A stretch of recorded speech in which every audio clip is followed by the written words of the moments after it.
Todd, how do you come away feeling about that? Obviously, they just had the whole world to play for in the last quarter, and they played like it, and you just couldn't get the ball out of the back line in that last quarter. Yeah, look, obviously we had some, personnel, some young guys down there, and we couldn't get our hands on the ball though, even around the middle, I think, and we didn't use the ball that well. So we kept kicking it back to their numbers, which is what they want. So we didn't use the ball well enough. Against a team that had so much to play for, were you reasonably happy with what you did for the first 3 quarters?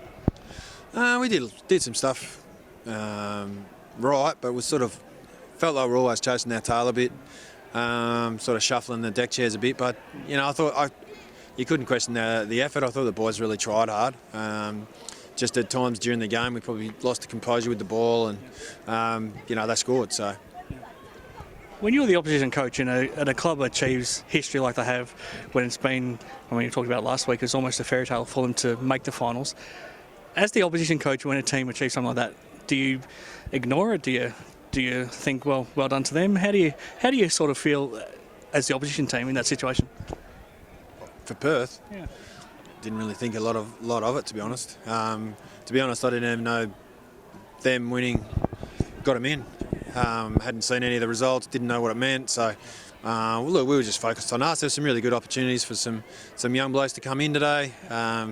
We'd done a lot of work during the year to make sure, and we've really had no risk with any boys at all this year. We had a couple pull up crook in the last 24 hours, and there was no point taking any risk.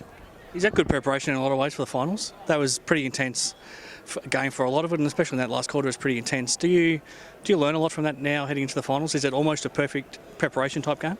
Definitely for the ones that played would be, but it'll be important too. We get a few back next week. Obviously they'll be fresh in the legs after a week off. So look, I think you can never play under pressure enough. It always helps. So we'll move on pretty quick and start preparing for next week.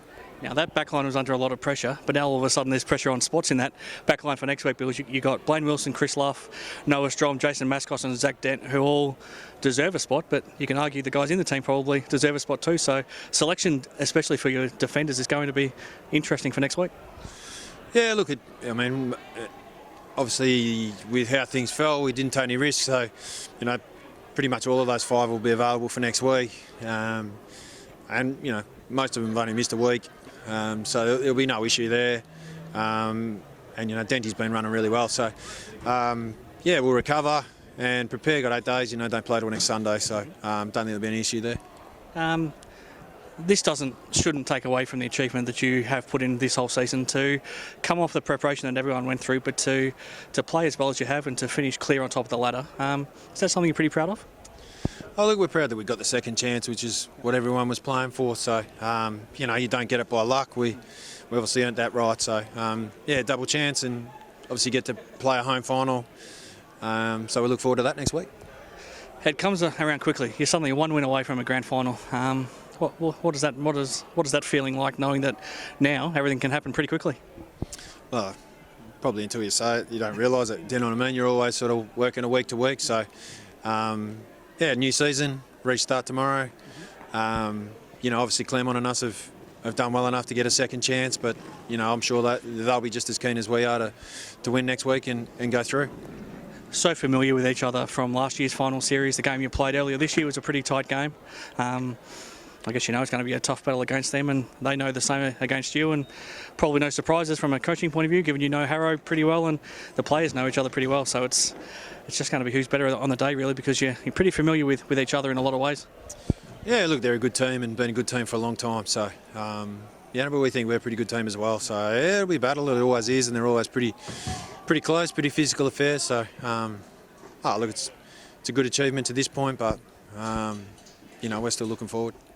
You excited now that it's finals time? It's been hard work to get there, but now you're in the finals. It's always an exciting time, but I guess it's a nervous time. It brings out a lot of emotions. But as a coach, how do you feel now coming to the finals?